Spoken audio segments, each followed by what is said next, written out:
So hi guys, ఈ video పెట్టడం కొద్దిగా లేట్ అయిండొచ్చు కానీ లిజన్. అయితే మేము సమ్మర్లో ఊకే ఫోన్ చూస్తున్నామని లేదా క్లేతో ఆడుకోవడం కానీ పెయింటింగ్ చేయడం, కలరింగ్ చేయడం ఇవన్నీ బోర్ అయిపోతున్నామని ఈ బోర్డ్ గేమ్ అనేది మా మమ్మీ ఆర్డర్ పెట్టింది. సో ఈ బోర్డ్ గేమ్ అనేది చాలా ఫన్. యాక్చువల్లీ ఈ గేమ్ మనకి చాలా బెనిఫిట్స్ ఉన్నాయి. The first one is that you can increase your concentration. So ఏదైనా ఒక పని చేయాలంటే కాన్సన్ట్రేషన్ ముఖ్యం, కాబట్టి ఈ గేమ్ ద్వారా అది మనం పొందగలుగుతాం.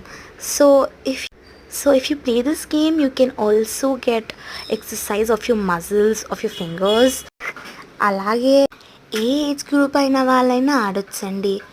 I recommend you to buy this board game. If you like this, please subscribe and like. Bye guys, see you soon.